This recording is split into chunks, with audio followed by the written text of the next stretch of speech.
স্বাধীন বাংলাদেশে আওয়ামী লীগ দুই দফা বিপর্যয়ের মধ্যে পড়েছে। একটা ছিল 15ই আগস্ট শেখ মুজিবের মৃত্যুর পর, আরেকটা হচ্ছে শেখ হাসিনার পতনের পর। তখনও একেবারেই আওয়ামী লীগ বলতে গেলে নিশ্চিহ্ন হয়ে গিয়েছিল।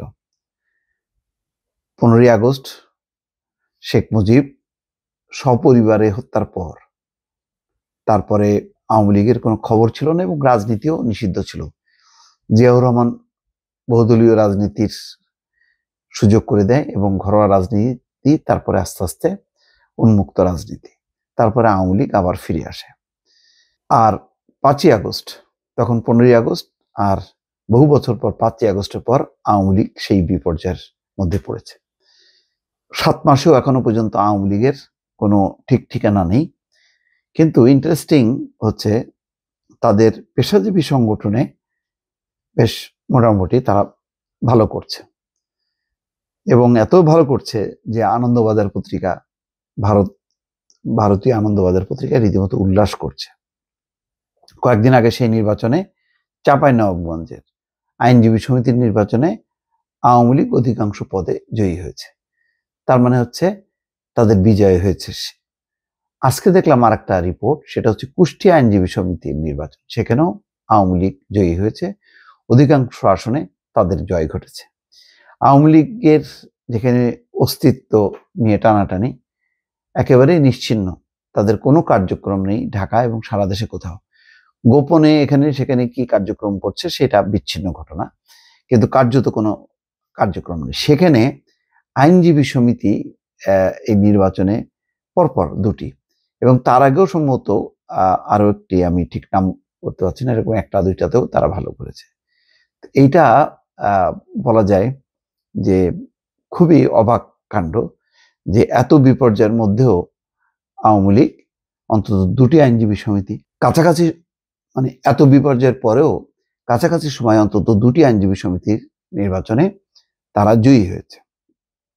প্রথমে আজকের যেটা রিপোর্ট সেটা হচ্ছে কুষ্টিয়া আইনজীবী সমিতির নির্বাচন, 9 পদে আওয়ামী লীগ, 5টিতে বিএনপি সমর্থিত প্রার্থী জয়ী। নির্বাচনে 147 ভোট পেয়ে আওয়ামী লীগ সমর্থিত হারুনুর রশিদ পুনরায় সভাপতি নির্বাচিত হয়েছেন। সাধারণ সম্পাদক পদে 199 ভোট পেয়ে আইনজীবী এস.এম. শাতিল মাহমুদ নির্বাচিত হয়েছেন। কুষ্টিয়া জেলা আইনজীবী সমিতির নির্বাচনে 17টি পদের মধ্যে 9টিতে আওয়ামী লীগ সমর্থিত প্রার্থীরা, 5টিতে বিএনপি জয়লাভ করেছে, এছাড়া 2টিতে জামাত এবং 1টিতে জাতীয় পার্টি জয়ী হয়েছে। এটাও ইন্টারেস্টিং যে জাতীয় পার্টিরও অস্তিত্ব আছে অন্তত এই সমিতিগুলির নির্বাচনে। এখানে জামাত, জাতীয় পার্টি, আওয়ামী লীগ, বিএনপি মোটামুটি একটা জাতীয় নির্বাচনের মতনই। বুধবার রাতে ফলাফল ঘোষণা করেন নির্বাচন commissioner chairman K M. Abdur Rauf.